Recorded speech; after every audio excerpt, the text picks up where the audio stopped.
But genes just don't turn themselves on or turn themselves off by themselves, any more than a blueprint builds a house.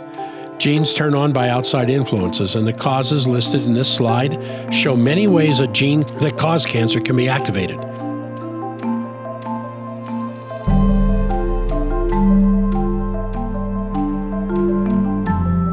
Hey everybody, it's Dr. Jack. And Mary. And we are here with the Forbidden Doctor Podcast, episode 122, How Tumors Can Be Good for You. Oh, look at that tumor. So, Mary, did you know that your ability to make tumors comes factory installed? Yes, because I wrote that copy. Oh, you did? Did you know that your body... But I bet the people out there didn't know. Yes. Did you know that your body is genetically programmed to create tumors? And Yes. Did you know it nourishes, sustains, and feeds the tumors with its own blood supply?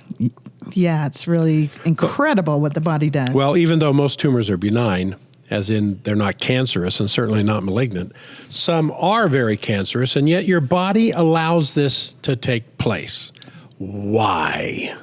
Why would an incredible wisdom-filled body have this built-in, seemingly self-destructive mechanism? I mean, is it a mistake? Is the body stupid? I know some stupid people. But you're going to find out in this podcast that the tumors that the body creates and nourishes actually serve a purpose, and it helps to keep you healthy. Make sure you stick around to the end of the podcast because we have another special gift for you at the end. Yes, we do. So is there a way that we can help you at a distance? Well, you bet there is. Just take the online symptom survey. You know you have a problem, and you know we have the solution to help you on a foundational level. Yeah, just not covering up symptoms. Yeah, you just keep putting it off. So you can enjoy the peace of foundational healing rather than the useless frustration of managing symptoms. Mm-hmm. Just go to forbiddendoctor.com to take our free symptom survey. There is no obligation. There is no charge. We even offer a free 30-minute review of your submitted survey results, and still no charge. And this is not a bait and switch, as there will be no charge unless you want to go beyond the free 30-minute interview. So what's to lose? I mean, you know you have a problem that no professional is addressing as you would like it. And if you have listened to enough of our podcast, you know we have the solution. So don't put it off any longer. Let us help you. Go to forbiddendoctor.com and take our free symptom survey. And remember that Jack is also on a national radio show every week. Also free. Yes, it is also free. This is another way you can learn for free. Although Jack is not in control on this show. He gets beat up a few times, a little bit, but he still gets some good information out. And a lot of people have found our podcast because of this radio show. So Yes. You just go to radioamerica.com and there's backups of them. And you can also listen to it live with the times on the screen we have there. Okay? Yep. Let's go to our weekly feature. These are forbidden secrets they don't want you to know. These are the secret things they keep from you, the dumb things they tell you, and the really, really, really important things they know nothing about. So, okay, you all know that we skipped our podcast last week, and we were a little bit late the week before because it's been a little rough around here with my dad being so sick and then dying. It was really hard to have my dad die right before Father's Day. Yeah, it was hard. Yeah. And it was hard because, in my opinion, the damn medical system killed him, just as they do so many people in the process of trying to help them with crisis care. They destroyed my dad's gut microbiome. The microbiome is your biggest organ, and he was left with nothing after they did this scorched earth policy for some weakness and some pathogens he had in him that he just couldn't get on top of. They poisoned him with painkillers, blood thinners, sleeping pills, anxiety pills, steroids, many, many other drugs, which all destroyed his gut. I mean, he was 91. He was 91, so it wasn't a tragedy. I mean, lived a long life. But I mean, how do you shove a bunch of antibiotics for months and months and months and many other drugs into a 91-year-old man and don't give him any supporting, rebuilding care, any help or nutrition, and just expect him to live? It's like they said, hey, we did our job. Hope he doesn't die. Well, my siblings and my mom tried our best to feed him, but he simply had no ability to digest anything. And you can't question the staff, the medical staff. The doctors, no. Not at all. You can't even bring up any supporting care in a hospital. Everybody talked in hushed tones when the doctors walked in, and nobody ever questioned anything, ever. I think they just killed him. They killed his microbiome. It was so hard to watch for me. He was in the hospital for about a month, and then he moved to a care center where they fed him, get this, corn syrup and canola oil through a feeding tube until his Medicare ran out. Yeah, I remember seeing the feeding bag, the little bag hanging to the automatic feeder through his NG tube down his nose. Yeah, the liquid, it didn't feed him. It didn't heal him. It acted like a drug that gave him a little energy. I mean, that corn syrup gave him a little energy, instant energy, until he was out of their hands. But after going home, he didn't stand a chance. He didn't have any ability to digest food. And it was so sad because my dad wanted to live so badly. And he's a medical person. He was a dentist as well as an anesthesiologist himself. And he didn't have a clue how to help himself either. In fact, in the last few days of his life, he was asking to have a treadmill put in his room so he could exercise and get better. Quote, unquote. Exercise and get better. Exercise would have done him in. Oh, absolutely. I mean, even in the hospital, they made him exercise with the physical therapist twice a day, but he had no ability to rebuild. I mean, because they think exercise is the cure-all for everything. Oh, if you're fit and exercise, you're healthy. My mom told me, she said she watched him almost die with exhaustion when they forced him to do exercises. And, I don't know that they forced him so much because he thought that was the way he would get better too, and I think he tried. He tried to get out, and she says, I would look over at him, he's hanging his head way down, could hardly move. His gut, his microbiome, his most precious digestive system had been destroyed by all the toxic drugs and antibiotics. I mean, they don't seem to have any awareness of this. No, he couldn't break down proteins. He couldn't emulsify fats. He couldn't make B vitamins in his gut for energy and everything else he needed. He couldn't methylate anything in his gut. He couldn't chelate toxins. He couldn't create neurotransmitters. He couldn't utilize carbs or vitamins or minerals. He effectively had his gut sterilized. Yes. And no doctor, no facility, no attending physician were even aware of this. It boggles my mind. They were not even aware, not a hint of awareness of the destruction that ravaged him. I mean, how ridiculous would it be if a doctor destroyed your liver with some drug or procedure, your liver you can't live without, and was just completely unaware that you couldn't live without that organ? That doesn't seem real. Well, they destroyed his microbiome. But they did it to the which microbiome. Is an organ. So the doctors had done that same thing to my dad about a year and a half ago. He had, but then he got a fecal transplant at the very last few hours of his life. The doctor said he didn't have more than a few hours or maybe a day to live. But because he was diagnosed with C. diff, he was able to legally, do you love this, legally have a fecal transplant in the hospital. And you have to understand, it is a transplant, as in an organ transplant. And the cool thing was, he bounced back in a couple of hours and was walking around and came home from the hospital and lived another almost 2 years before he kind of aspirated fluid into his lungs, and he came down with, an infection and pleurisy, and he was hospitalized for the last time for that. And I begged and begged and begged for a fecal test to see if he had an overgrowth of C. diff, which I'm sure he did. After all those antibiotics again, because then he could legally have another fecal transplant. Legally, isn't that something? Yeah, you love Their that. policies will not, FDA policies will not allow it for any for other Crohn's, reason. You can't have it for ulcerative colitis, which would be so wonderful. Yes. So he couldn't legally have another fecal transplant, but they wouldn't even do the test. Yes. Because I know if he had had another fecal transplant, hopefully getting it from the stool from the same donor he had last time, because obviously that was like Superman stool. So if he had it, good bacteria coming in that way, and then we stuffed him full of oral probiotics, and probiotics means pro-life. Antibiotics means anti-life. If somebody handed you a pill and said, here, take this anti-life pill, you'd have a little bit of, hesitation.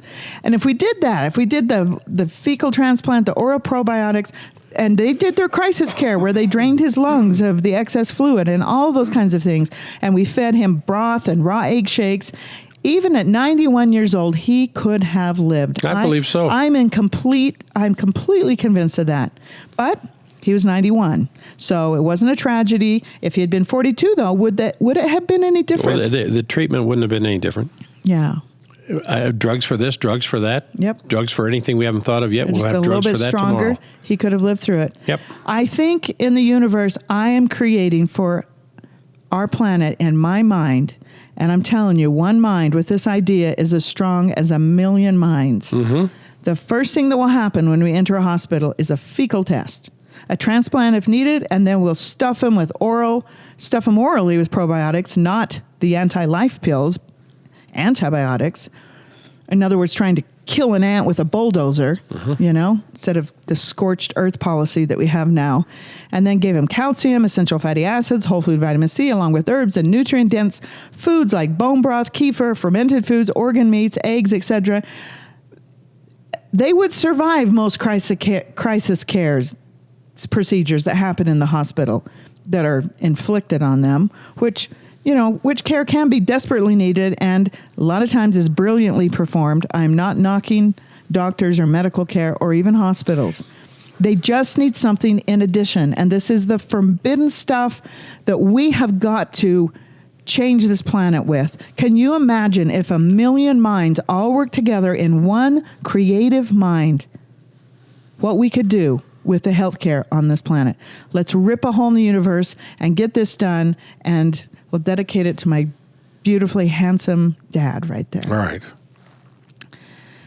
The next one I wanted to bring up here is the same kind of thing that's going on with my dad, but this was a 29-year-old man that I actually worked with in the clinic a couple days ago, and he was diagnosed with thrombosis. Can you say that? Yeah, you thrombocytopenia purpura.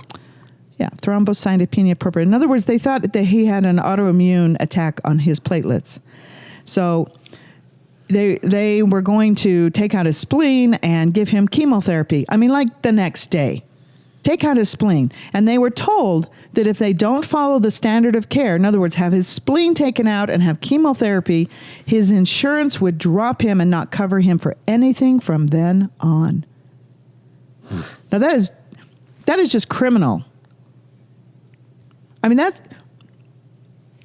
I have no words, because the doctor who has to follow the standard of care for this type of diagnosis wrote in his chart that, quote, he needs his spleen taken out. So now they're stuck. Insurance will not cover him unless his spleen is taken out. A perfectly good spleen. Perfectly good spleen. And then they're going to poison him. So they're going to cut him and they're going to poison him at 29 years old, and his health is just going to go down. Well, they think the drain. spleen is just a useless organ and rather go after and find the reasons the spleen might be implicated in his diagnosis. They just want to take it out and then, well, let's see what happens. You don't need this. I mean, why would they remove a healthy spleen? Because in some cases like this one, the spleen has been implicated, so therefore all cases hereafter must have their spleens removed regardless of the healthy status. Yeah, they probably went into the Diagnosis 101 book or whatever and said, okay, he's got this thrombocytopenia purpura, and the standard of care is take out the spleen, give them chemotherapy. Yeah. Because we don't have healers anymore. My dad didn't have healers. My dad did say to me, about 2 weeks ago, he turned to me and he said, Murray, because he calls me Murray instead of Mary. He's from Kentucky. He says, Mary, when I get out of here, I would like to spend some time with you, get a not a diagnosis, a test, the bioscan tests we do in the office. And I want you to tell me exactly what I need to take. But the point was he was getting good nutrition, at least after he got out of the hospital with us. We were giving him the raw egg shakes and all kinds of other things, but he could not digest it. He could not utilize it.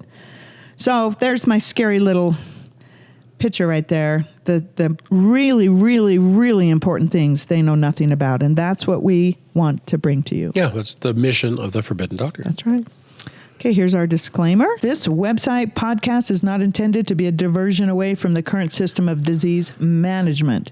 It is our intention to offer a rational and very effective approach to aiding your body in its ability to rebuild and heal.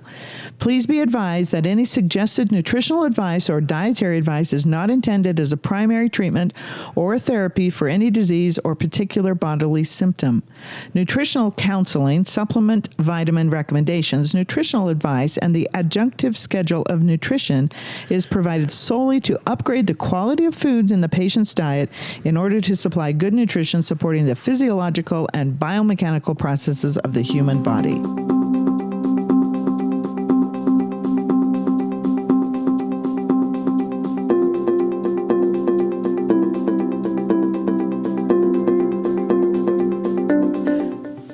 So I think we ought to start off with a definition here. Here is Wikipedia's explanation of a tumor. A swelling of a part of the body, generally without inflammation, caused by an abnormal growth of tissue, whether benign or malignant. So I guess we ought to start with why do tumors and cancer even exist? I mean, where is all this cancer coming from? Suddenly coming from. Having a tumor anymore is almost chic. I mean, it's everywhere. I mean, everyone, including we, know someone with a tumor. And that wasn't the case a generation ago. I mean, you might be you might be surprised to discover that your ability to make tumors is written in the cells. It's written in your cells. Yeah, it's in our cells. Yeah, it's in your genes. And that your body is genetically programmed using what are called oncogenes to create tumors when such a need arises. And it does arise. Yeah, and not only that, in addition to the body creating tumors, it can't wait to give that tumor a rich blood supply. Now, why would that occur? I mean, how can that occur? Like you were asking at the beginning. I mean, why would such an exquisite creation as our wisdom-filled body have this built-in, seemingly self-destructive mechanism? As you said, is it a mistake? Is the body stupid? Is something gone nuts? Well, it makes no sense unless the tumor that the body creates and nourishes is serving a purpose. What purpose? The question is, what purpose could a tumor possibly serve? I mean, simply put, the reason we have a tumor is for the body to have a place to store and sequester the toxins that cancer cells create. Just like our your heart cell, your liver cell, your kidney cell, in its normal metabolism has waste product. Goes into the lymph, the endoplasmic reticulum gets rid of it, and it goes out through the urine or out through the colon. Well, cancer cells have waste byproducts too that are the most toxic thing inside your body. So let's read that again. A tumor is a place to store or sequester the toxins cancer cells create. Yeah. Boy, oh boy, aren't we glad that our bodies make tumors. As a result of this storage, then tumors will become highly toxic themselves. You think? Yeah. And we know this because when a tumor is quickly broken up, something in this picture is showing a tumor splitting in, half here, tumor lysis. Lysis just simply means to cut. Mm-hmm. So much toxicity, so much poison is released that the person actually can die from the spilling out of these toxins in the body. And the collected toxins of the tumor, which are the byproducts of the cancer cell, multiplied, 1 million times over for every cancer cell in the tumor, are absolutely deadly to our bodies. And just as your own healthy cells produce waste products, as I said there a moment ago, so do cancer cells produce waste products of terrible toxicity, toxic enough to kill you if all the toxins in a tumor were to be released at once. This is why we always and sometimes require our patients to do coffee enemas if they've been diagnosed with cancer, especially before taking the long life energy enzymes. Yes. Because it can do this tumor lysis. Yes. They call it a syndrome, but they can do that. Yeah. If they've been diagnosed with cancer by a medical doctor and are wanting to start on any kind of rigorous cleansing protocol, coffee enemas have been used for centuries to remove harmful toxins from the body. I mean, it was even listed as a very sound therapy in the Merck manual until the 1970s. I think it was 1979, actually. Yeah, which is about the time the commercial food industry and the pharmaceutical industry had pretty well taken over the curriculum in all the medical schools in America. I mean, this may come as a shock to people, but whoever pays to develop the curriculum. Whoever pays for the textbooks is pretty well going to get to write them. And this gave us the elimination of nutrition as a part of a formerly sound medical education. And having, as a result, graduating medical doctors leaving medical school with just one idea in mind: drugs for anything, drugs for everything. And if there isn't a drug for your symptom, well, then it's all in your head, and you need to go see a shrink. Yeah. So again, the role of the tumor is to store or sequester toxins away from the rest of the body. Tumors are like a state or federal prison, keeping the dangerous part of society away from the innocent. Who wrote that? I like that. You're such a good analogy. Yes, yes. But I'm scared. Look at that. I'm scared of that picture. I'm super happy our body makes tumors. Mm-hmm. So tumors and cancers and toxicity, of course, all go together. It's observed, for example, that toxic chemicals, for one, are stored in breast tissue, which is what this article is about. Pesticides and polychlorinated biphenyl residues in human breast lipids, which the fats of the breast, and their relation to breast cancer. And quoting from, you can see there at NIH, there on the bottom, you can go read this for yourself. But I'm going to quote from it for a moment. Elevated levels of polychlorinated biphenyls, chlorphenyl, dichloroethane, and chlorophenyl, those don't sound and good. trichloroethane were found in fat samples from women with cancer, compared with those who had benign breast disease, which would be like fibrocystic or something like that. These results, although preliminary, suggest a role for environmentally derived suspect carcinogens in the genesis of mammary carcinoma. Well, in street language, what they're saying is essentially where these chemicals come from: petroleum distillates, mostly pesticides, and other kinds of preservative products, cleaning products, things that Glyphosates from the Roundup. Definitely glyphosates. Residues of these things are found inside a breast cancer tumor. Whereas a tumor that is benign, like fibrocystic breast disease, does not have these chemicals in there.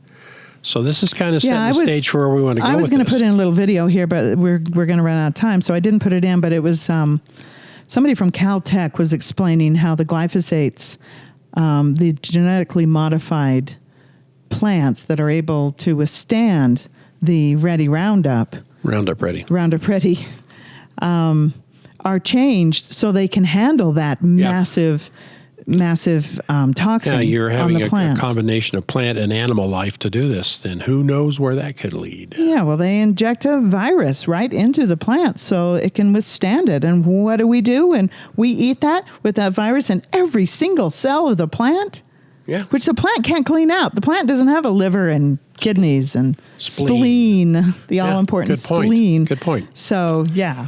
So where does cancer come from? Well, the majority of cancer cases are believed to be caused by toxicities.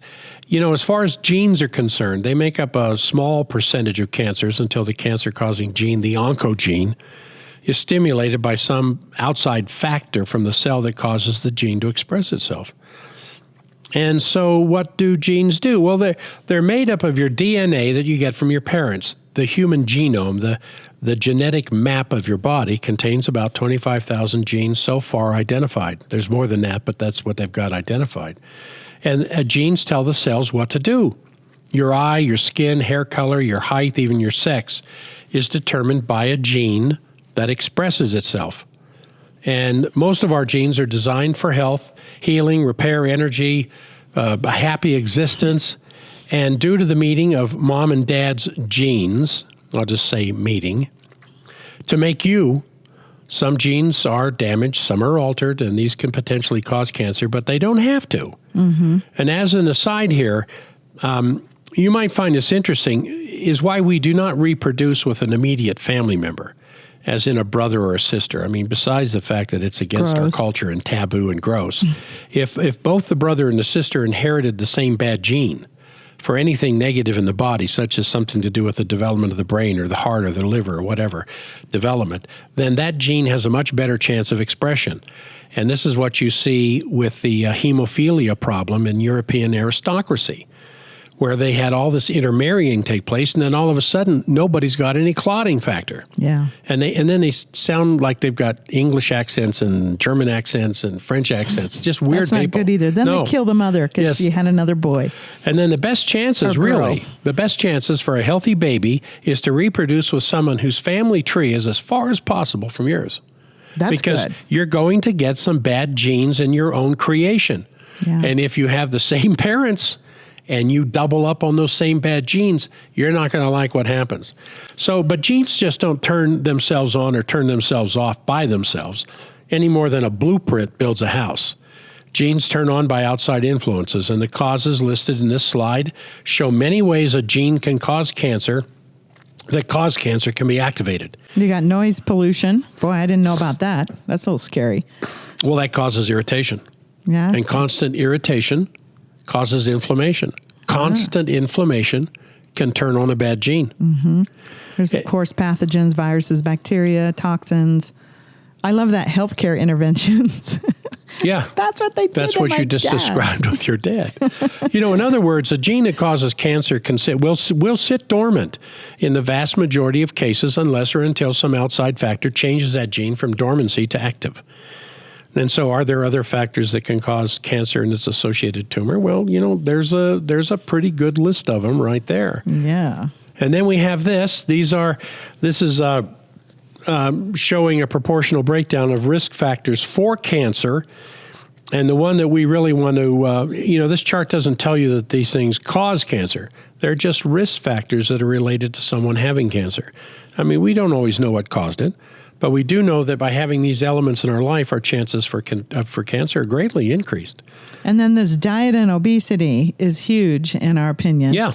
Because, we mean sugar, bad oils, soft drinks. I don't know if this chart is 100% accurate, but because I think if you have a good diet, the tobacco and smoking isn't as big of a problem with cancer. Well, this is risk factors for the average people in America. Right. I understand. And so a third of them that got cancer were smoking. Yeah. A third of them had dietary problems like malnutrition or had problems with obesity.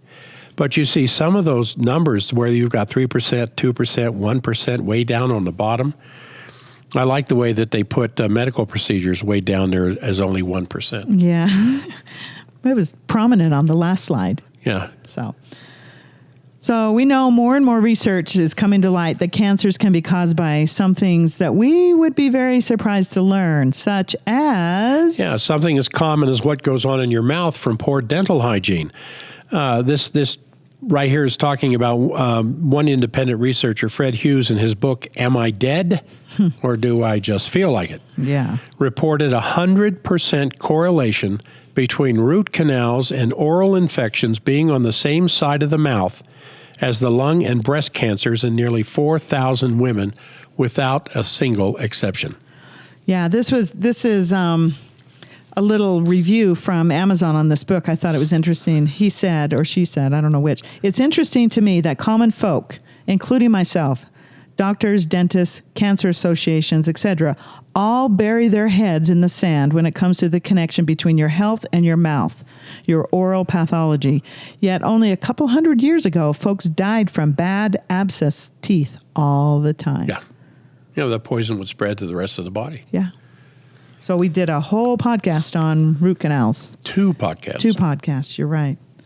And here's another one that I found was written by the same author. I haven't read this, but I want to. It looks so, so good.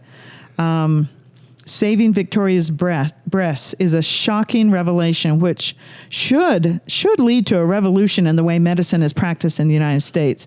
The book reveals the mouth disease connection in really great detail and is a candid, true story about the cancer industry and especially breast cancer.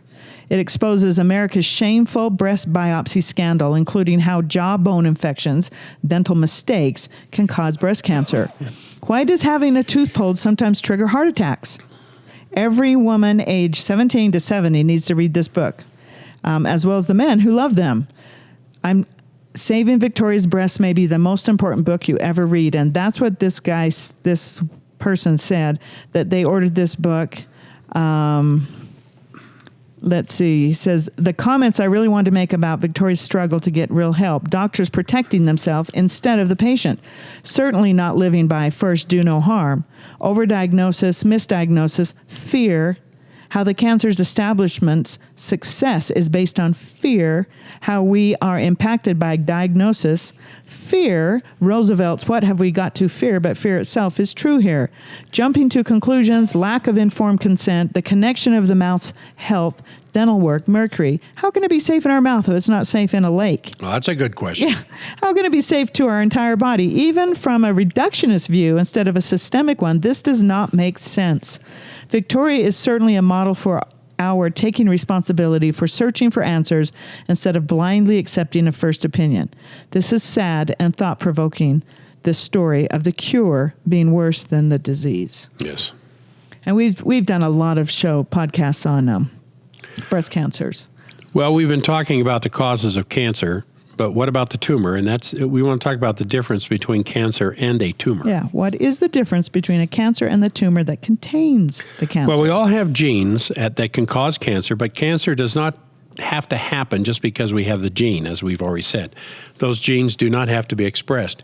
Cancer is not a time bomb or a landmine we unfortunately step on while those around us missed it because they didn't get cancer. Cancer needs certain conditions to be present for the gene to express itself. So think about this. Those same genes that we're talking about here, the cancer, the oncogenes that are dormant inside you, were present in your great-grandparents 100 years ago because that's where we got them, just as much as they are in today's newborns. Yet cancer back then was only number 10 on the all-time killer list of the top 10 causes of death in America, according to the CDC. And what happened? I mean, why is cancer now the number one killer of children up to 16 years old, according to the CDC? And why is cancer now neck and neck with heart disease as the number one killer of adults? I mean, what is causing the expression of those cancer-causing genes, the oncogenes, now compared to 100 years ago? And why are tumors showing up everywhere? Well, I think to understand the presence of a tumor, you have to understand why cancer cells just don't run amok through our body and kill us overnight. Well, because the body will do whatever it can to contain the cancer cells. It builds a wall around the cancer growth to keep the rogue cells in one place so it can deal with it. The immune system is designed to destroy cancer cells on contact, but in most cases of cancer, the immune system is asleep or AWOL. Yes. So the body does what it can to stop the out-of-control growth unless or until the immune system wakes up. You don't see little kids with tumors all over them. Well, you might now. You're starting to. Yeah, but you never did. So when your immune system is just not up to par, your innate immune system takes over and sequesters those cancer cells and contains them. Well, this is why the new push in cancer research is all about immunotherapy. In fact, it was on the front cover of Time magazine not too long ago. Awaken the body's cancer-fighting mechanism is the new battle cry. Well, and my brother is doing some cutting-edge research on this. He's a PhD microbiologist back in New York City, and they're really getting into the immunotherapy, but he says it works on some cancers really well, but on others, others, not at all. Yeah, and so when immunotherapy is what our bodies do all the time for us. When we regularly develop cancer, and we never know it because our immune system destroyed it even before we knew it was there. Our podcast number 81 is on the concept of immunotherapy, and we go into that in greater detail. So the cancer is a rogue cell, and it's usually a stem cell that lost its regulatory mechanism, and it remains undifferentiated and primitive, but it retains that explosive growth potential. Not good. And the tumor, in most cases, is your body building a wall around the cancer cell to contain it until the cancer can be destroyed. Until they take our long-life energy enzymes. Well, okay. I mean, simply put, tumors come and go for the most part. This is why a woman who gets a mammogram one year and is advised to get a biopsy of some growth appearing in the mammogram and then decides not to do anything about it for whatever reason, and then on a second mammogram a year later discovers the growth disappeared. And that is very common. I mean, can a tumor be something more than that? Well, yeah, there are some very serious tumors that need immediate attention, where the whole tumor becomes cancerous itself. And we're not being stupid here. We need to make the intelligent decision when the decision arises. But also, the tumor itself, even if it doesn't become cancerous, as is usually the case, can grow to a point where it seriously affects organ function. It destroys your body's ability to function and nourish itself. Because a growing tumor can grow to a point where it compresses organs, restricts blood flow, damages nerve bundles, and all of which are very serious and deadly conditions. Yeah, so sometimes those tumors need to be taken out, even if they're not cancerous. Even if they're benign. I mean, even benign tumors, non-cancerous, can bleed to a point they're very serious themselves. Yeah. So, I just want to say this. We do these podcasts to promote education so that you're not coming from a position of ignorance and fear when a crisis emerges and someone's come running after you with a bottle of poison in one hand and a knife in the other. Yeah, as they did that person, yesterday. Patient we had yesterday. I mean, is there a time for immediate medical intervention to save a life? Well, of course there is. Yeah, in fact, my dad would have died if they hadn't drained his lungs. Oh, yeah. He went in there, he had pleurisy. Full of fluid. He's full of fury. Yeah, and I wouldn't have withheld pain medication. Pleurisy is very, very painful. But it still did damage his gut. Well, that and all the antibiotics and all the other medications. So we're not talking about no medical intervention and no blood transfusions and none of these crazy things. We're trying to add to our medical and if we had gone in, as you so eloquently described there with your father, and said, listen, you guys do what you got to do, but we have to do what we have to do, they would have... Well, it wouldn't have happened. It wouldn't have happened. It doesn't happen. Security would have been called and you would have been exited from the hospital. Yeah. And also remember, chemotherapy only works on a few cancers. Some lymphomas, testicular cancer, some childhood leukemias. That's it. Yeah. I mean, we have several podcasts on the subject of cancer you might want to listen to or maybe listen to again. Yeah. But here is Dr. Foltz of the Swedish Neuroscience Institute speaking about the difference between cancerous and benign brain tumors and their treatment from a medical point of view. Let's let it play. So the important thing to understand about treating benign tumors versus malignant tumors has to do with what happens after surgery. When we operate on the brain, it takes about 2-3 hours to remove a brain tumor. It involves an operation where the patient is either under general anesthesia or perhaps they're under just sedation where we wake them up while we're operating so that we can test the important areas of the brain that they're working well while we're removing the tumor.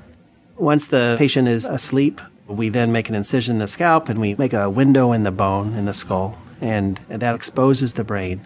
And then we remove the tumor. That operation is in essence the same whether you're doing a malignant tumor or a benign tumor. Of course, there's a lot of subtle nuance there depending on where the tumor is located and the type of tumor it is. But that surgery is essentially the same. And when that surgery is completed, the patient is in the hospital for 2 to 3 days. They usually get right back to their life within a week or two, and they make a good recovery. For a benign tumor, that's where the story ends, because benign tumors are curable with surgery, and patients can go on and expect that that tumor will never bother them again, or there's a very low chance that that tumor may come back. Malignant tumors, however, are a different story. So with a malignant tumor, what makes a cancer is that I can go and remove that tumor completely. But we know already, because it's cancerous, cells have wandered off. They've migrated off away from the tumor into other parts of the brain, perhaps into the bloodstream, and that those cells, which are cancerous, have the potential to form a new tumor at some point down the road. So that's why we cannot cure cancer with surgery alone.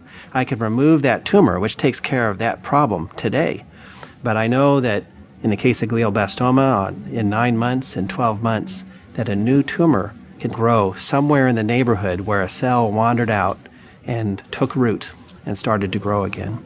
And that's why for malignant tumors, we always follow up with other treatment. In the case of glioblastoma, we follow up with radiation to the neighborhood, as I like to say, the area around where the tumor used to be, where we suspect most of those cells are lurking. And then also chemotherapy, which is just a pill that people can take at home. And they work together, the radiation therapy and the chemotherapy, to attack these cancer cells which are wanting to divide and hopefully kill them and prevent them from forming tumors. So that's the big difference that patients come to understand between a benign tumor and a cancerous tumor, is that the cancerous tumors require further treatment and also require surveillance, meaning we're watching very closely to see if that tumor is going to want to grow back.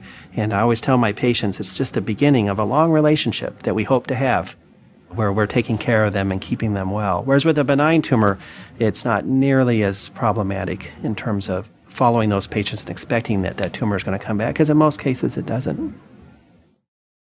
It's just a pill. It's just a pill. And then he said, did you notice how he said, we're going to watch? The beginning of a long relationship. When at the end of this podcast, you're going to hear about somebody just watching a tumor.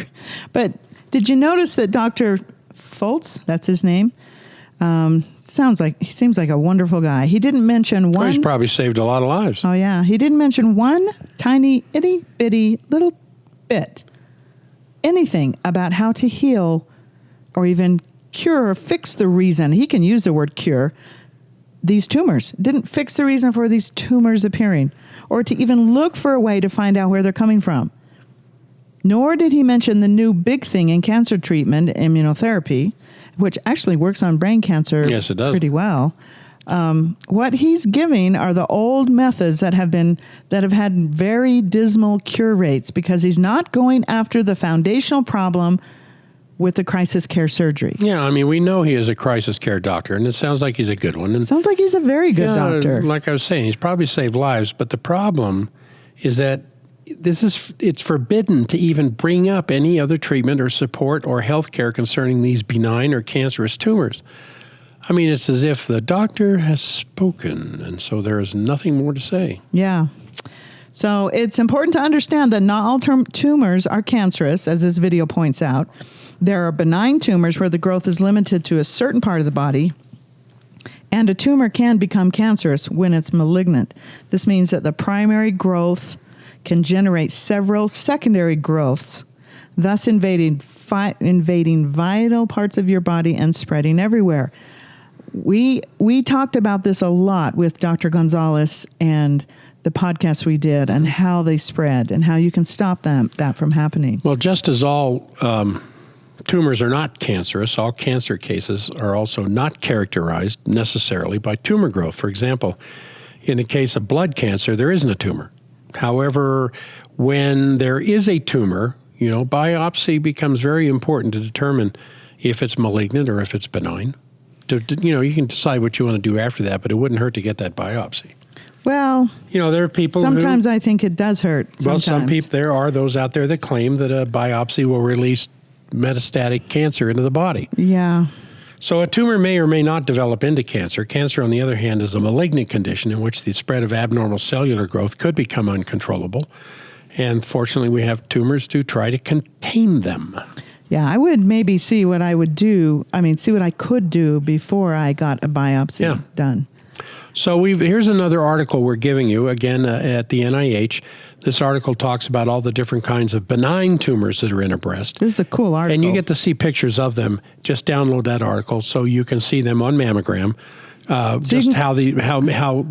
Just how many tumors are not cancerous. Yeah, this was very helpful. There's 10. I think there's 10 different cancers they talk about in this article that are not cancerous. I didn't know that. Well, and we're not going to run through them all. You can go see this article for yourself. But remember, there's many, many tumors that do not turn into cancer. In fact, most tumors are not cancerous, thank goodness.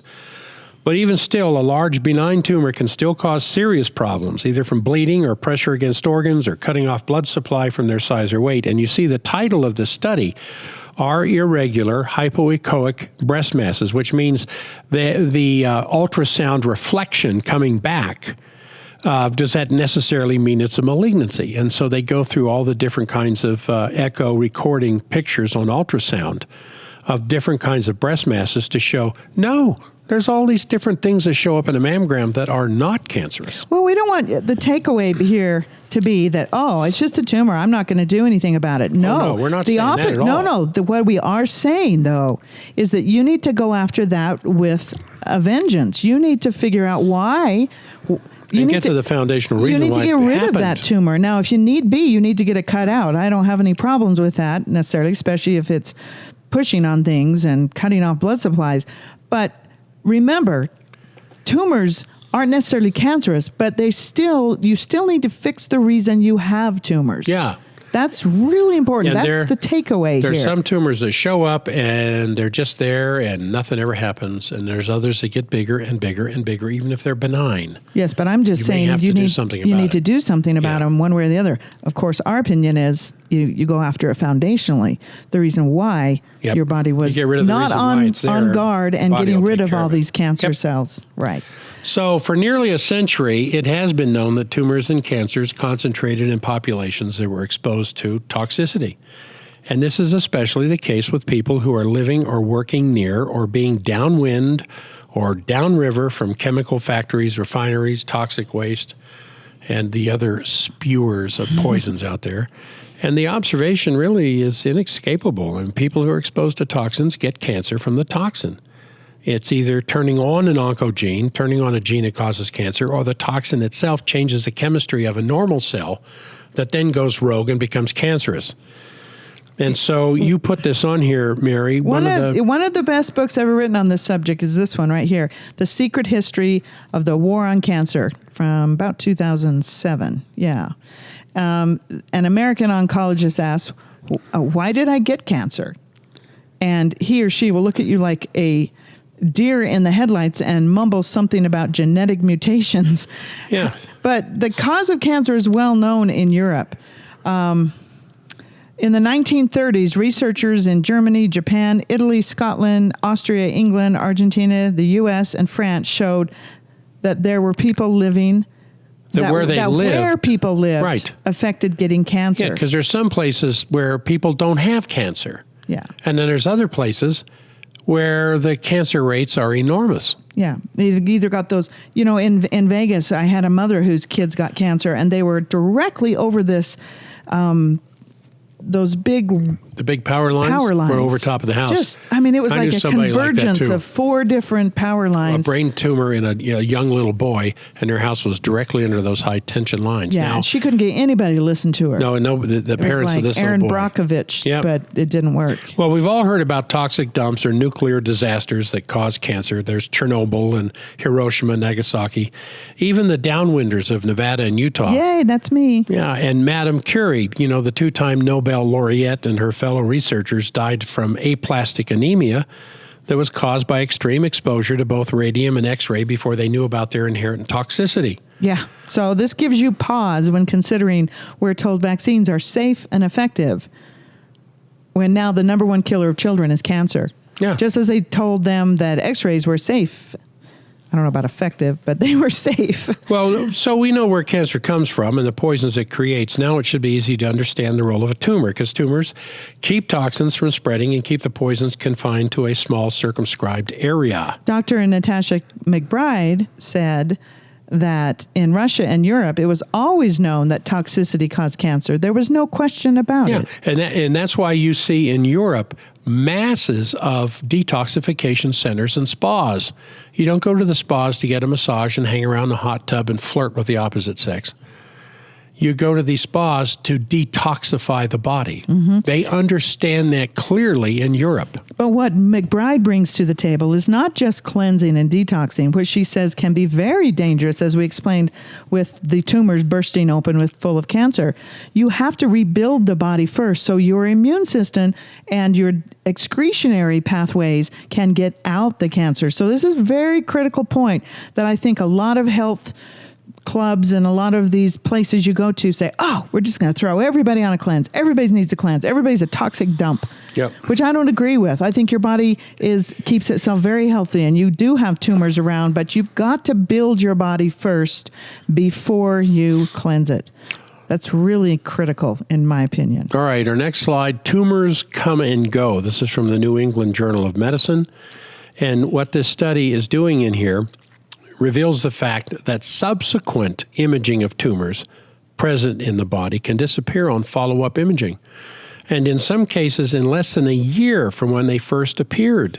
tumors have a limited lifespan in most Yes, cases. they do. Tumors come and go all through our lives. You may have many tumors today and none tomorrow. I don't know if that fast, but pretty quick if your body is working as it should, because you have a natural ability to remove toxins, detoxification. The tumors then won't be necessary and your body will dissolve, neutralize, and eliminate the tumors. And this study talks about that. An example of this is this fascinating revelation that far more tumors and cancers are found on autopsy. Ooh. From victims of auto death, other kinds of accidents, people who died younger, than are even diagnosed in the doctor's offices, but these people never had any symptoms or dysfunction as a result of the presence of the tumor, yet their bodies have tumors in them on autopsy to find out why they died in the car crash. And so this tumor, I'm going to quote here from the study. Clinically apparent breast cancer afflicts 1% of all women between 40 and 50 years of age. Apparent breast cancer, tumors. On autopsy, following accidental death, it was found in 39% of women ages 40 to 50. Had cancer. But their bodies were dealing with it. Yeah. They didn't even know they had cancer. Now, let me say that again. When a woman has a breast lump and she goes to the doctor, they do a biopsy and there's cancer inside. 1% of all women between 40 and 50. Now, it's not 1% of all women. It's all women between 40 and 50 years of age. 1% of them, 1 in 100, will have diagnostic breast cancer. Now, that same age group, 40 to 50, that died in car accidents on autopsy, 39% of them had cancer inside of them and they never knew it because their bodies were dealing with it. Or you can just that's significant. You can go prophylactically cut off your breasts like Angelina Jolie. And I don't recommend that. Yeah. Your body will deal with it. And the body's ability to dissolve and excrete tumors, even life-threatening cancers, is known medically as the phenomena of spontaneous remission. Oh, the chemo must have worked. Yeah, well, I had all those breast lumps too, and my body... They're gone. They're gone. They've been gone for almost 2 decades. They've been gone a long time, and I found my breast lumps or tumors or whatever you want to call them way before my sisters did, and they've actually been diagnosed with cancer, and one of them has gone through the whole thing. Well, spontaneous remission is well documented in the biomedical literature. I mean, the tumors just disappear. Your body's ability to detox and cleanse and get rid of these things it doesn't need is its main job. I always say excretion is the number one rule of the body. Listen to podcast 1, Melting Breast Lumps. That's where it's your experience. Yeah. With helping the body to eliminate tumors. I mean, in your case, non-malignant fibrocystic breast lumps, tumors, whatever you want to call them, your body got rid of them because you changed the underlying condition that allowed them to form. See, and the doctor I went to, of course, said, we have no idea what to do. They didn't even try to find out the background or what happened. How did this happen? What should you do? No hand-holding, no anything. Just simply said to me, come back when it's cancer. Yeah, because they don't know what to do until it's cancer, and then then their hands are tied more than ours, where they have to follow the standard of care, and they can't do anything but surgery and poisoning. So, but sadly, not all tumors disappear for everyone. When we become overtoxic from repeated exposure to internal toxins known as endotoxins, which would be a toxin released by a bacteria, their waste products into the surrounding environment, and external toxins known as exotoxins, which we would get from smoking or ingesting bad oils, refined sugars, and soda pop.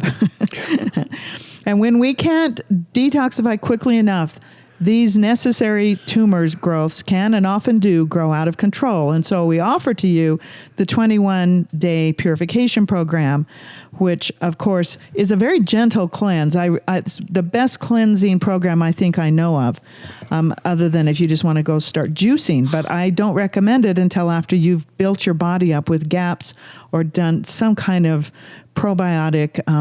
Yeah, because if you don't heal and seal that gut first and you go into a big cleanse, the poisons will come out of the cells and they go right back into the bloodstream through the holes in the gut. Yeah, the leaky gut that everybody has. Yep. So we went and helped out a new Well, we went and ate at a new restaurant here in town, and they wanted us to endorse them and all this. And they were so proud of the fact that they didn't have any gluten in any of their dishes. And I said, "What's wrong with gluten? Gluten's a good protein. It's not up on the highest list, but it's okay. The problem is people cannot handle gluten anymore. The whole population cannot handle gluten. And gluten is cool. It's what makes bread chewy. I mean, it makes bread. Well, I see you eat bread without any negative problems. No, because you healed your gut. Yeah, I eat too much bread, but I love it. And I love the gluten. I can't stand eating a gluten-free bread. It's like crumbly and ugh. Well, let me ask you a very personal question. Are you toxic? I mean, what a question to ask somebody. This would never have been asked of somebody before 100 years ago. Yeah. And yet it's a very real surprise to some of our patients to discover just how toxic, or at least the symptoms of toxicity, are present after they take this toxicity question. Yeah, we have every patient take this that comes into our clinic. But for those of you that are far away, of course, you can either call our office. There's the number, just bounced in. And we can email this toxicity questionnaire to you, and we'll get results back to you really quickly. Or you can download it at the end of the podcast as a handout. Yes. So we can say about what we can say about whether or not a growing tumor is a good thing or is it a bad thing. From an overall perspective, we can say that because we have the ability to create tumors, that it is a good thing, because that's what a healthy body does. Yay for tumors. And the wisdom of the body has installed within us a very marvelous self-protective mechanism, the tumor. Mm-hmm. Dr. Nicholas Gonzalez explains that he's had patients that have had tumors in their lungs for many, many years, some of them even growing in size, but has yet to kill the patient or cause any problems. So your body is watching. It's taking care of you. It knows the best thing to do if you take care of it. And these patients of Dr. Gonzalez are put on a very supportive diet and using pancreatic enzymes. And you couple that with what Dr. Bruce Lipton and Anita Morjani has had to say, that our mind is the controlling factor in the gene's expression of itself. And as a result, our bodies are really deep down working beautifully for us, even when building a tumor to wall off something much worse. Yeah, and that's podcast 101. And I would recommend, if you have any type of cancer, to go listen to that podcast. Yeah. It's a wonderful podcast. But it's only when we foolish humans, often unknowingly and repeatedly, poison ourselves and continue to do things that interfere with our body's natural ability to detoxify, that this protective tumor mechanism breaks down. Yeah.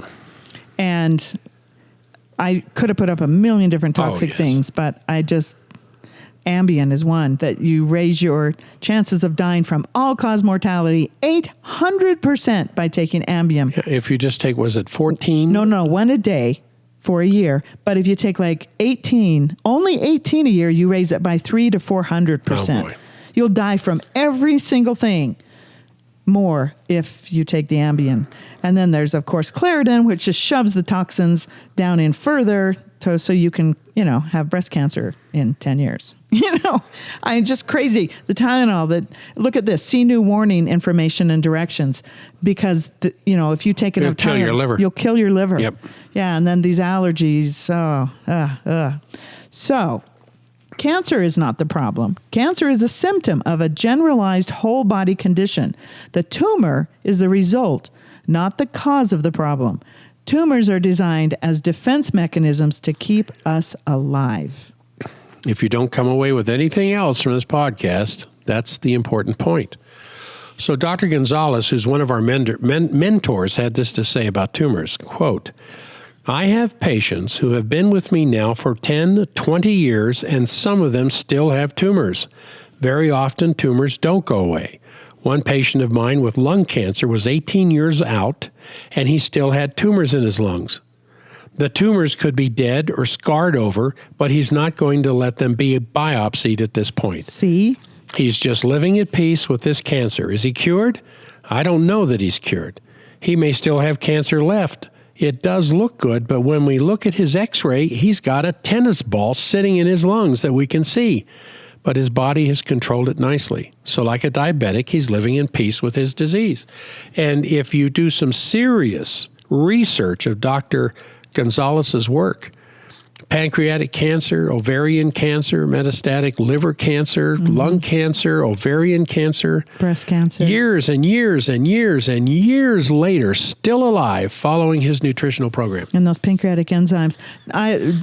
This book, Knockout by Suzanne Somers, I know a lot of people don't take Suzanne Somers very seriously, but this is a knockout book. If you or someone you know has cancer, you need to read this book. That is a very good book, and it's easy to read. And it's not just, she interviews Dr. Gonzalez, but she interviews about, I think, 10 other. At least 10, maybe a dozen cancer doctors in the country with very successul practices. Yeah, it's a great book. Outside the chemo concept. Yeah, we also recommend, of course, these other books by Dr. Gonzalez. He's got a new one out, even though he's died. His wife published his latest one. I forget the name of it. Nutrition and the metabolic types that go with nutrition. Yeah, that's it. And then he gives the recommendations of what he does for them or did for them. So Dr. Isaacs is taking on his work, who practiced with him for 20, 30 years. Mm-hmm. So you still can get the care you need from Dr. Gonzalez through Dr. Isaacs. So the prevailing model of the war on cancer, which is kill the tumor, is completely backwards. The body wants the tumors. The tumors are not the problem. They are the answer. See that little tumor right there? Mm-hmm. I thought it was a pocket. No, it's a tumor. Little tumor. It's a big tumor, actually. Attacking the tumor may cause a kickback, causing the body to struggle harder to keep the tumor functioning because it's trying to protect you. Yes. And that's why studies show that chemotherapy can make tumors more aggressive. Yeah, for an example, here is this headline commenting on an unexpected chemotherapy finding. Headline, shock study. Chemotherapy can backfire, make cancer worse by triggering tumor growth. Pretty scary. Yeah, it's in the literature. And here's a study. Scientists found that healthy cells damaged by chemotherapy secreted more of a protein called WNT16B, which boosts cancer cell survival. Yeah, and the increase in this protein was completely unexpected. And there's the source for you to read it for yourself. Pretty scary. Yeah. And here's a lovely picture of chemotherapy. The answer to a toxic condition is not more toxicity. Chemotherapy is highly toxic and it's carcinogenic. It's cancer causing. Yes, it is. By itself. Yeah. Which is why the success rate of chemotherapy has been described in one of the largest studies ever done as, quote, appalling. Yeah, there's the study. And this is the study. It advanced epithelial Chemotherapy success is appalling, the study says. Here's another study. Echoing that last study, a major study reviewing 15 years of chemotherapy treatments found that the 5-year survival rate for those on chemotherapy with the most common cancers that cause the most deaths was 0 to about 2 or 3%. I think you should read that one more time. I'll read what's on the screen here. Conclusion. As the 5-year relative survival rate for cancer in Australia is now over 60%, it is clear that cytotoxic chemotherapy only makes a minor contribution to cancer survival. To justify the continued funding and availability of drugs used in cytotoxic chemotherapy, a rigorous evaluation of the cost effectiveness and impact on quality of life is urgently required. Yeah. Even for the most common cancers that would have caused death and did cause death, the survival rate of those on chemo was anywhere from 0 to about 2 or 3%. Wow. That's significant. And that chemotherapy harms patients is well known. Not only did chemotherapy not benefit patients. That's what it says in this article. Yeah. It appeared most harmful to those patients with good performance status. Use in patients with terminal cancer may need to be revised. This is 2015. Yeah, that's 2 years ago. So if with what we're saying here, why is chemotherapy pushed so much if it's so ineffective? Well, I know you don't like me getting political, but I'm going to make a couple of comments here because for two reasons I can think, no, just one actually, money. Chemotherapy is a multi-billion-dollar business, and Are we that cold and cruel in this country that the only thing big industry cares about is money? Yeah. Yep. They have to report to their stockholders. Yep. The car industry has recalls. The pharmaceutical industry is constantly being sued for products they knew were dangerous when they were made. Congress has paid out over $3 billion to the parents of vaccine-injured children. The food industry regularly pays liability damages to people who end up terribly sick over some food ingredient that turned out to be deadly. Why not the cancer business? Why not them? Yeah, now here's some forbidden knowledge for you about this, which is what the forbidden doctor is to do. Do you know how success is measured with chemo when they tell you, oh, it worked, it was successful, we got it done? Well, it's not the elimination of the cancer, which, as that doctor said in that video earlier, if it's cancerous, we just have to watch and work with you the rest of your life. And of course, chemo does not eliminate cancer except in a few cases that we mentioned earlier. Success with chemo is measured by the word response. If a cancer responds to chemo, it's considered successful. And what is the response?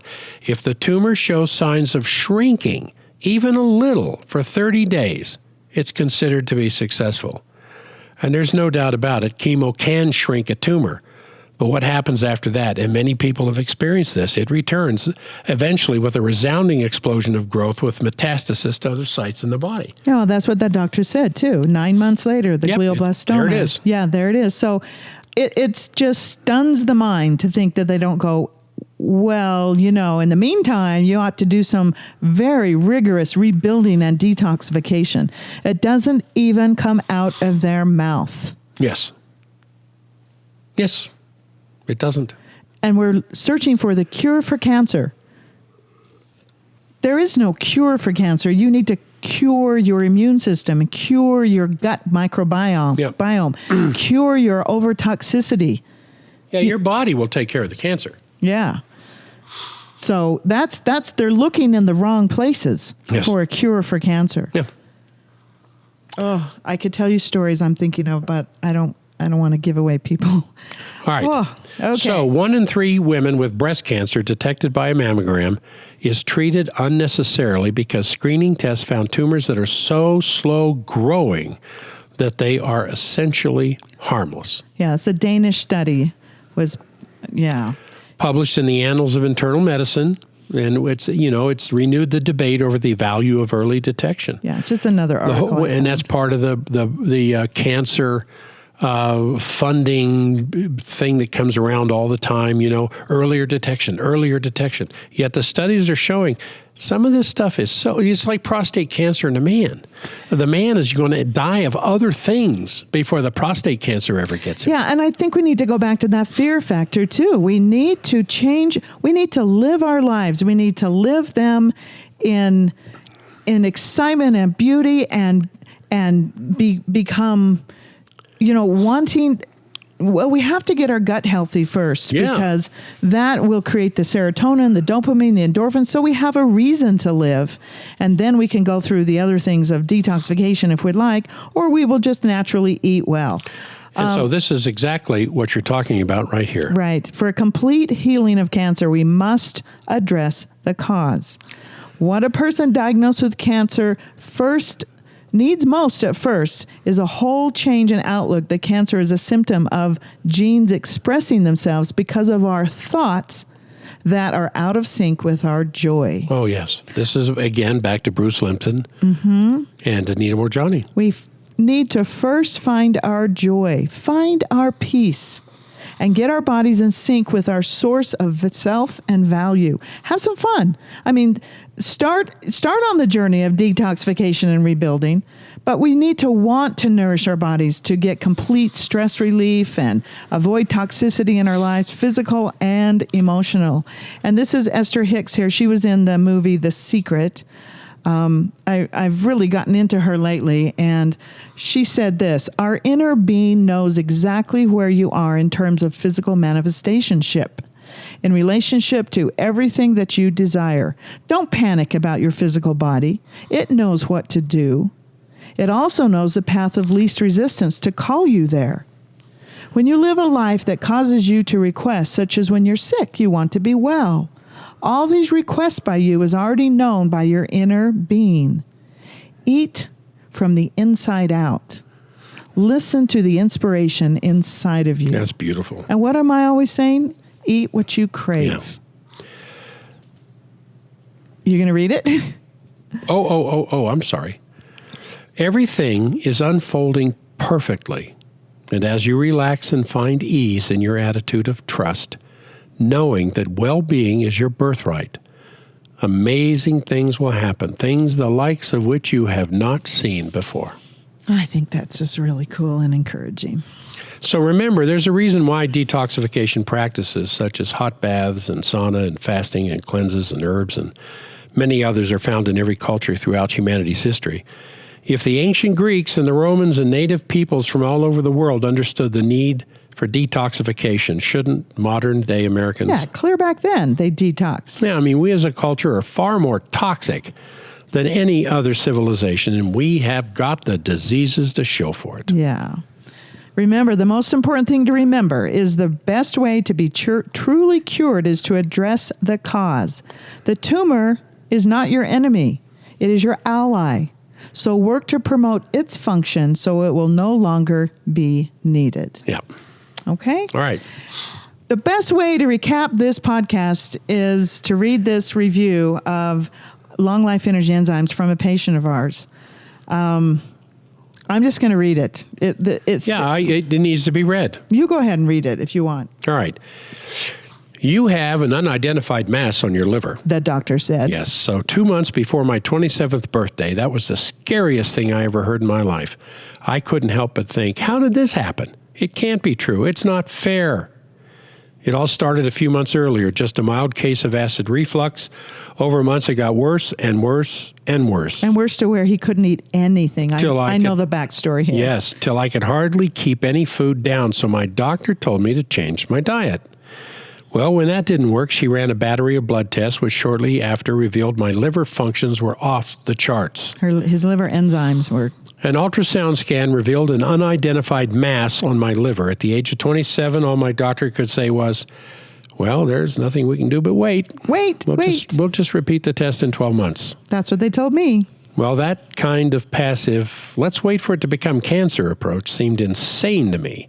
So I started researching, looking for anything more proactive than just waiting for cancer. And that's when I found Dr. Jack and Mary Stockwell's Lee Enzymes compound. Mary told me to throw away the diet the doctor gave me and got me on GAPS diet combined with Lee Enzymes. In less than 2 weeks, the acid reflux that was driving me crazy was gone. In 4 weeks, I was back to being able to eat almost anything, including things doctor told me for 15 years that I was allergic to, with no indigestion or reflux. Because he sealed his gut, his leaky gut, so he could eat those allergic type After things. 10 weeks, I repeated my blood tests. It was pristine. And 3 months ago, I finally repeated my ultrasound. Imagine how nervous he would be going in to get that follow-up. Well, the mass just vaporized, disappeared. That looming threat, that terrible 6-letter word that whispered to me at night, stealing my sleep, was finally lifted off my shoulders. And thank God and thank Lee. That's a beautiful, beautiful thing. The main causative action of the enzymes is a combination of trypsin and chymotrypsin, and it's a very powerful digester of cancer cells. Yes. Established over 100 years ago in scientific literature. Yeah. So, just as an afterthought, we wanted to mention something about the relationship between the use of soy products and the incidence of cancer, because soy is an inhibitor of trypsin. We just talked about the trypsin and the chymotrypsin. Right. Soy contains one of the most potent natural trypsin inhibitors. Yeah, it's known as the Bowman-Kirk inhibitor. Here's a study. You can go also look up Bowman-Burke inhibitor in Wikipedia and get tons of information on it. Because we know as a result of Dr. Baird's work over 100 years ago, discussed in many of our podcasts, that the reason trypsin and chymotrypsin are constantly, or chymotrypsin as some people prefer, are constantly present in the blood is for their, even though you're not eating anything in a particular moment, right, is for their anti-cancer effect of digesting tumors, and soy products inhibit that effect. Just a little FYI there. Yeah. And this is what makes it all worth it. A new patient and her husband just came in from back east, and they drove hours and hours and hours to see us. And they're absolutely faithful listeners to the podcast. Mary took care of their family member about a year ago and helped her with a leaky gut. And I asked how they found our podcasts 2 years ago. And her husband, his eyes filled with tears. He broke down. He started crying. He actually started crying right there in front of me in the office about what these podcasts have done to him and for him as a human being. I almost started crying. That's so cool. What a beautiful experience to have happened in our office. His wife is so faithful along with her husband to the podcast. They said that if the podcasts are published 1 hour later than they think they should, they're in a panic. So we're going to assume there are hundreds out there like that. Millions. Yes, you know there are. But this really motivated us to keep going and to do the best we can to help all of you out. Sometimes we wonder if we're making a difference. So if you can drop us a line, we appreciate it more than you know. You can text us a short, encouraging word, and there's our texting line, or questions. You can text questions to us too. And please tell everybody about these podcasts, and so we can rip a hole in the universe. Yeah. We do want to spotlight our Long Life Energy Enzymes, because this podcast is brought to you by Long Life Energy Enzymes. And this will bring your pancreas back to its normal, healthy state. We don't make any other claims than that, but you can see all of the things that it also helps with, along with energy. I did put lack of energy in there. So the big one, slows the aging process. And why? You don't have cancerous tumors all over your body. Hypoglycemia support. I was going to put in a testimonial in here about how it had helped this family with their massive diabetic problems. And after just a few weeks, their blood sugar had dropped down to really manageable levels. Achy joints. If you're not a morning person, take these first thing in the morning, and it's not like caffeine, but it gives you energy that you can make it through the day. Yes. And here are the ingredients. Yeah, you can pause this if you want and just read through here and see how inclusive Mary and I have designed this product to be, and you will see here why we get the results from this product that we do. Yeah, it's got a probiotic in it. It's got turmeric in it, which is very anti-cancer through a lot of different studies that it has been shown to be anti-cancer. And then 4 different herbs that are also helpful with rebuilding the pancreas and helping out with other things. And here is your gift. Here's your gift. The closing gift to you. Take 15% off any 21-day purification pack on our website. Use the coupon code CleanMyBody at ForbiddenDoctor.com. And there are a lot of purification packs, I should say. There are gluten-free and whole fiber and no fiber, and there's chocolate and there's vanilla, and there's all kinds of there's like, I think, about 8 different ones now. So you can use that coupon code. Is there a cookie dough one? Well, you can combine the vanilla and the chocolate together. Okay. All right. But that will help you. It's a wonderful 21-day program. It's very gentle. It's none of this explosive excretion stuff that most cleanses have. And it's a little expensive, so that's why we gave you 15% off the purification, all of the purification packs. And thank you for listening to this forbidden information. If you like what we're doing in these podcasts, there are several ways to support us. You can leave a positive review on iTunes or wherever you listen, ask us questions, give feedback, comments from numerous places on our website, or even join our family by filling out the symptom survey. Please leave us a comment or question at the end of the podcast. And thank you for listening to this forbidden information. Join us next week for another in-depth discussion of forbidden knowledge. Yeah, remember, you can always call, text, or email with questions. And we can start a health revolution with this dent that we're making.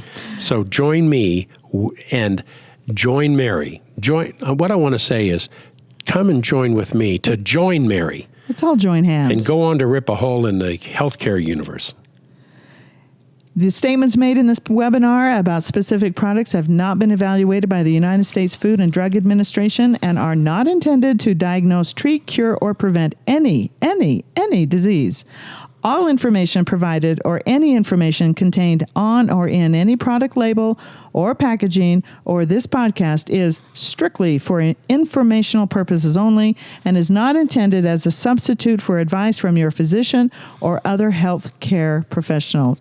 Thank you again for listening to this Forbidden Information, and we'll see you next week. See you next week. Thank you for listening to the Forbidden Doctor podcast.